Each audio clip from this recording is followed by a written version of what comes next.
PS2 mini games.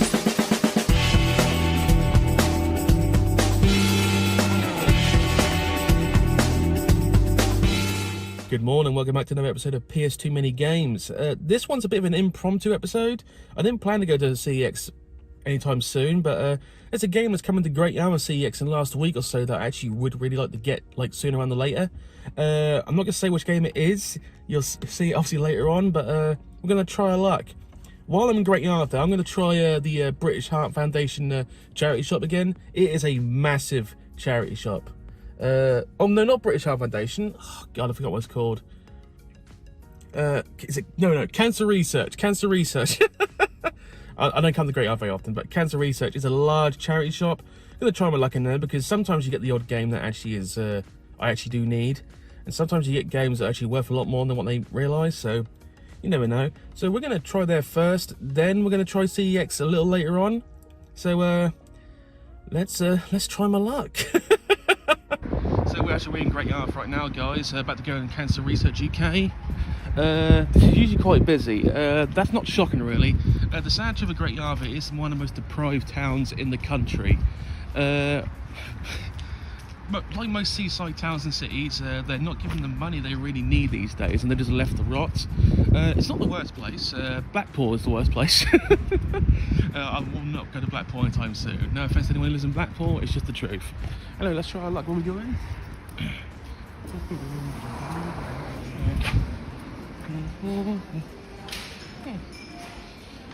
Strove. Actually, in all seriousness, they have a lot of good furniture. I mean, that certain table there looks amazing. Right, let's try our luck.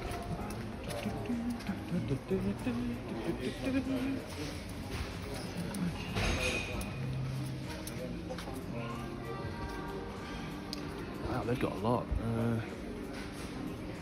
Well, I say a lot. I wasn't expecting 2 shelves. It's not a big Wii play, there's a lot of PC stuff here. Huh. Hope we don't. And hero. The hell? I might actually need that, you know.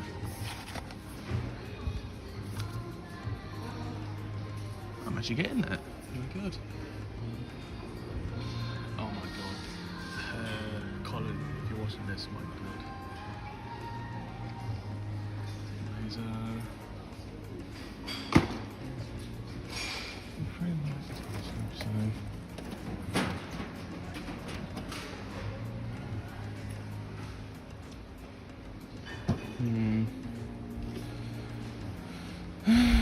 Okay, do anything else first? Do we actually want or not?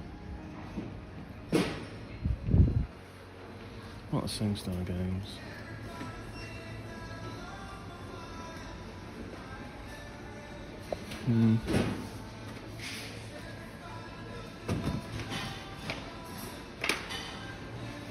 That fits pretty good. Yeah, that's good enough.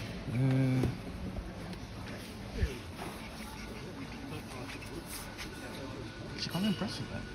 Probably more it's worth, but hell, I need it. I do need it. I'm not sure, I'm going to find out. Alright. Let's try the other side of the store.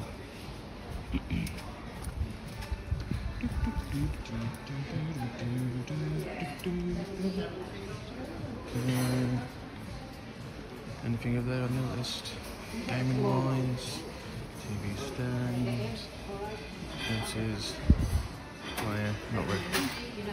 Yeah, that's fine. Thank you very much. Lamps. Do you need lamps?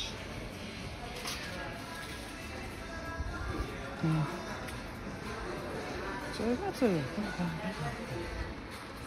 apparently not. Okay, so we're just going to put it. Right, I'm in Great Yarmouth, guys. Now currently walking to Great Yarmouth CEX. Just a little side note. Out of all the CEXs I use, Great Yarmouth is probably one of the better ones.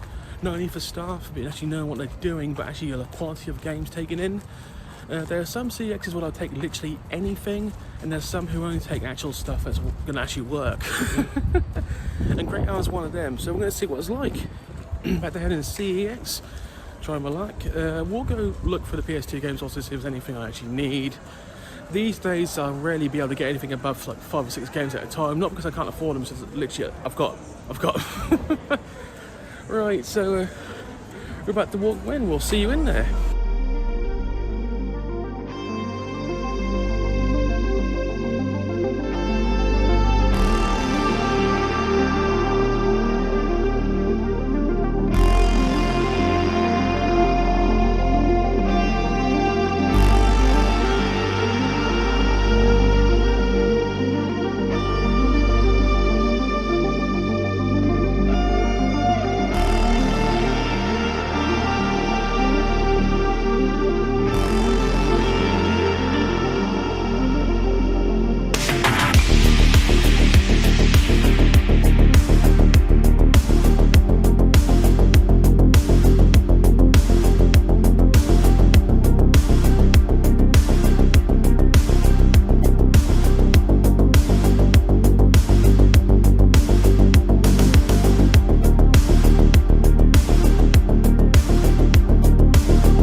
Which game will I buy?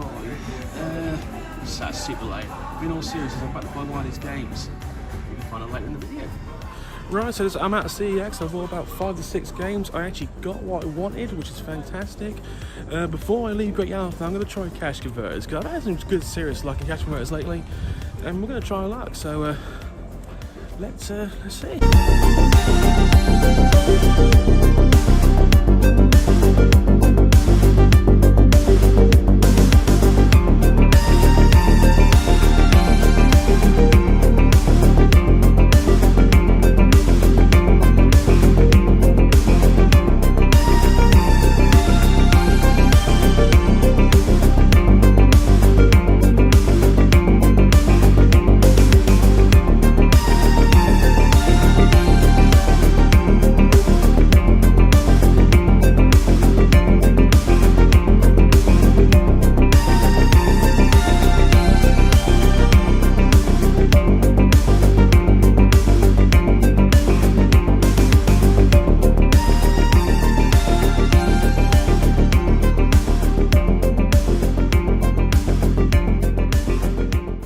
Right, so we are back from Great Yarmouth. We're now back in the games room. So we're just going to go through the 7 games I bought today, one by one. Right, so the first one, the charity shop I went to, Charity Research UK, massive shop in Great Yarmouth. Always busy, actually does tremendously good like furniture. If you look for cheap furniture and like cheap like sofas, that's probably the first place you look at. Oh, without the British Heart Foundation, there's no reason these days you should be paying 3 figures for actual quality furniture. If you're on a budget, British Heart Foundation or Charity Research UK, you'll find great stuff. Anyway, getting sidetracked. So I actually picked off Off-Road at the charity shop. Yes, I did pay £3. Yes, that's probably more than it's worth, but I haven't got it. And shovelware or these kind of games these days, they're getting harder to find, so I'm very happy to have it. Yes, the box is a little bit bent, but I can literally change the blue box to a different box, so that's still a good win. Be shocking. You're surprised the amount of Ford and like Ford games there are. I know it's like Ford versus Chevy, like 3 of those, like Ford Street Racing. A lot of love for Ford.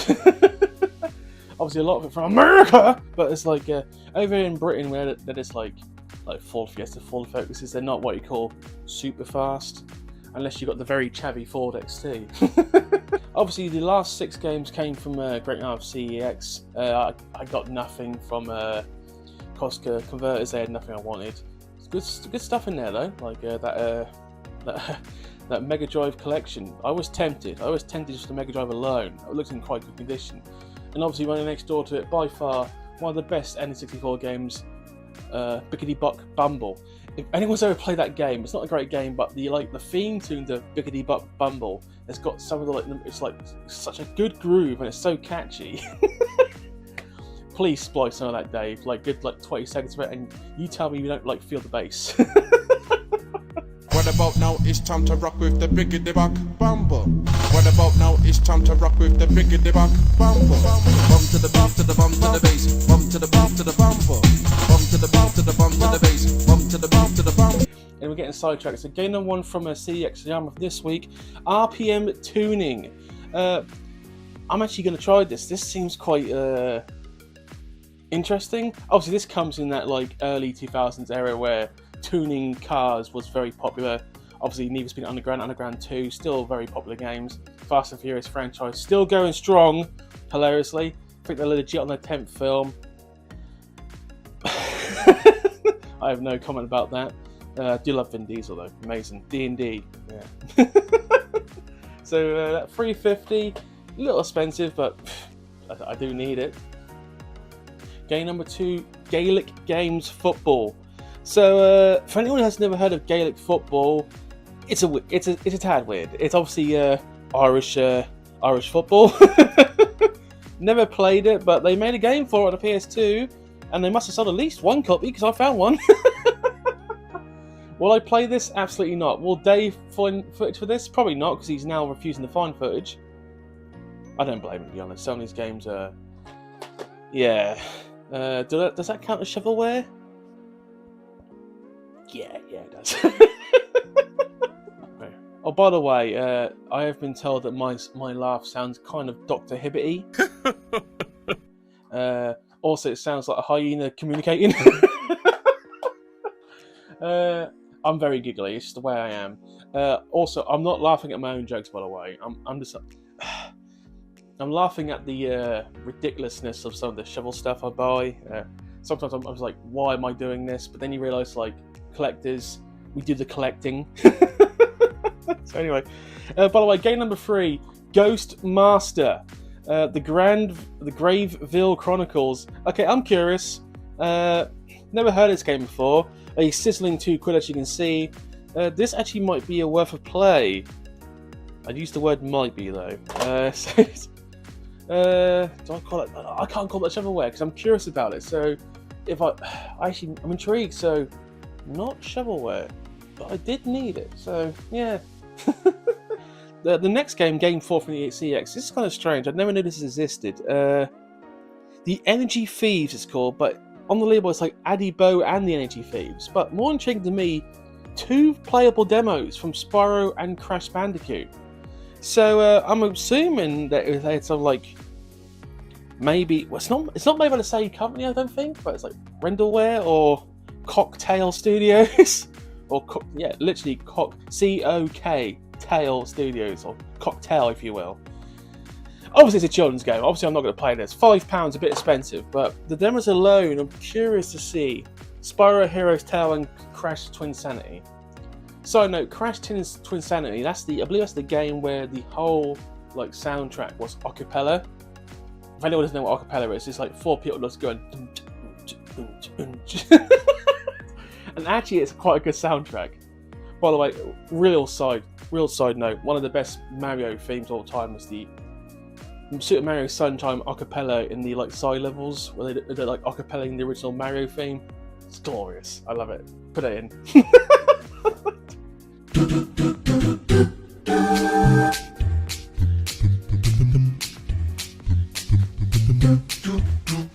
game number 5, a game I've actually been looking for some time. Actually reasonably cheap. Shin Megami Tensei Lucifer's Call. The cheapest of all the Shin Megami Tensei games on PS2, but I'm going to give it a go like everything else. It's strange. It must be either more common than Persona 3 or just not as good as Persona 3, because this is like £60 cheaper from the same franchise. Obviously, I'm going to try this because all the Shin Megami Tensei games are unique, and some of them are better than others. This is probably going to be bottom of the barrel, maybe. I don't know. I haven't tried it. Now this means that the only ones I'm missing now, legit, is the Persona 3 FES version, and obviously the two expensive ones. I can't remember off the top of my head. The ones that were worth like $250 each. One being the BBC version and one being the PEGI version. And I think the PEGI version is like worth £50 more than the BBC version. I have no idea, but I'm assuming there's more censoring in the BBC version. I could be wrong. I could be very, very wrong. In all seriousness, since I've started collecting these games, I've learned a lot about certain PS2 franchises and games. When I started, I knew, for instance, like Silent Hill was expensive, but I didn't realise how expensive it actually became. I also didn't realise this until I started collecting them, that Silent Hill, the only console you can buy Silent Hill games on was the PS2 and some PSP, but like Silent Hill 2 only on the PS2, Silent Hill 3 only on the PS2. Obviously I say console, you get PC versions, but I've never seen a PC version in my life, so I understand why they're kind of expensive. I get it. Last game from CEX, and the reason I went for it, I think I did a short. I left a short about a week ago for this. You might have seen it. Yeah, there's a choice between Project Zero 2, Manhunt 2, Harry Potter and the Philosopher's Stone, and a terrible copy of Silent Hill 2. Some of you might have guessed this already. I chose Manhunt 2. I've been looking for some time. I've never been in the same place and I got this. I do need Project Zero 2 though, but I can't get them both at the same time. It's just I can't keep like spending willy-nilly. You got a budget. But obviously I'm very happy to have that. Obviously famously the Manhunt 2 games, a lot of censorship, obviously, and there's a lot of straight up weird stuff in these games. I'm assuming this is a lot rarer than the first Manhunt, because this is literally 5 times the expensive Manhunt 1. So I have to Google that, but I don't know. Will I play it? Well, of course I'm going to play it. I mean, any like expensive games, I'll give one crack and see if I like them or not. Anyway, obviously Manhunt 2 obviously will go on the top 40 most expensive games I've called. I'm going to call this the rack of value. I nearly went with rack of expense, but the truth is most of these games I didn't pay full price for. A lot of them came from like eBay lots and all edition. But this is probably, I think from memory, just a little more expensive. Yeah, obviously I had Harry Potter, so you knew I wouldn't get that one either. So it goes about here, above your Casa 2. So this is officially my 8th most expensive game now. And probably the, let's see, I paid full price for that. Bundle, full price. So this is probably the 4th most expensive game I've actually physically paid for. The others came in bundles and they got them a lot cheaper, so then we'll go in the rack. Obviously now Shadow of the Colossus now drops out of the rack onto the normal shelves, so yeah. It's hilarious to think that right here is at least about £1,000 worth of games. It's hilarious. Right. Actually, while we're doing this, for those who have never been around my room so far, so the rack sits on top of the currently on top of the Platinum collections. There's about 80 games there. If we do a quick 360 or 180, if you will, God, you can tell I'm a wrestling fan. 360. So this is the original left room rack. It's a lot emptier now, but obviously we start from the numbers, work our way down through the letters. Second rack, obviously. We'll go through it again in future detail in a future episode, not for now. And obviously the third rack. And you might notice they've become a lot empty all of a sudden. That's because I'm now building a 4th rack, and it's a massive rack. This is 8 foot across, by the way. As you can see, I'm not even done with it yet. I'm like a third done. Reason I haven't finished it yet? These aren't cheap. So I've obviously got a backboard, so nothing's going to fall off. Width-wise, because obviously PS2 games are not heavy, it should be quite easy to build. When I'm finished with this is going to hold a minimum of about 800 games to like 1,000. Because each shelf, roughly, I'm going to have to count it, but each shelf should hold at least 80 to 100 games. I think this is literally S till like Z. I'm gonna have to count them again because A, I'm curious how much I can get on the shelf. B, I'm probably gonna start using like little lumps of wood to differentiate between letters.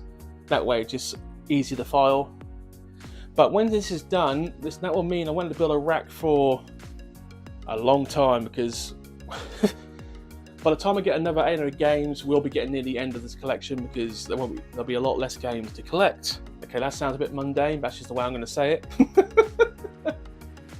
But this room now really is becoming, well, it's not getting full yet. I mean, I got another corner, but that corner's full of stuff I've got to find a place for. So theoretically, I could get all 25 to 2,800 games in this room quite easily. But obviously this one I'm actually building like super properly, getting backboards across, so but it's gonna be awesome.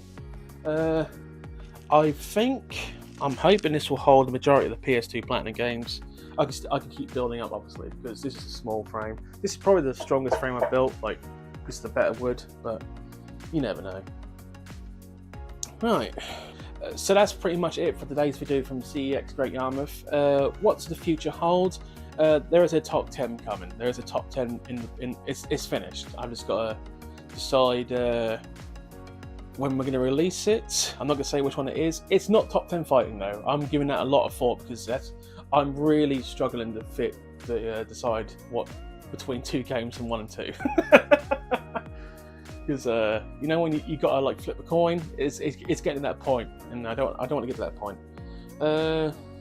I wouldn't say that this top 10 is like going to be like, it's not going to be super obvious what it is, but if anyone's watching my videos, you know I've got an affinity for a certain type of game. Yeah, we'll be going. You'll see in the next 2 weeks what it is. Obviously, by the time this comes out, it will be May. So in the future, I'm hoping to be going to Thetford sometime very soon. Thetford's only about an hour away from where I live. I haven't been to that CEX yet, and there's got to be other like charity shops / games shops there. On the way there, obviously, I will be trying the Attleborough gaming store out, the one that Dan suggested some 3 months ago. I haven't been there yet, and they'll probably have PS2 games for me to go through. Future gaming festivals, there's probably nothing coming out anytime soon. Norwich Gaming Market's probably the next one, that's in June. July is when I go to Wrestling Money in the Bank. Hilariously, the same weekend we're in London for the Money in the Bank is a London Gaming Market, so killing 2 birds with 1 stone there, so that's going to be really handy. Also, of note, I have one of the people who watched this video, I've forgotten their names, I really need to give them a shout out because they've been super nice to me. They suggested I go to Nottingham, I think it's Nottingham, there's a gaming convention in Nottingham in July, I think it's the 22nd of July, Saturday. That might be a bit too close to London Gaming Festival and Money in the Bank, but we could go there because it's only about 2.5 hours away from where we live, so that might be a thing to do. Yeah, a lot of ideas. We've got a lot of ideas. Also, my first game review, currently working on that. Not going to release that until I'm actually satisfied. And I'm going into some serious detail on this, so it might come off a bit boring to some people, but it's a childhood favourite, so take that with a pinch of salt. Anyway, thank you for watching. Please comment, like, and subscribe. I do reply to all comments. That is not like not junk. Not, how can I put this? I reply to all comments that are not spam. We have had spam in the past.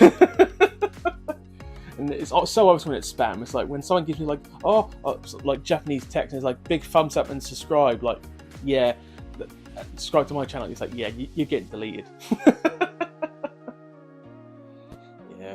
Anyway, thank you for watching. Have a good rest of the day, and I will see you in the future. Bye.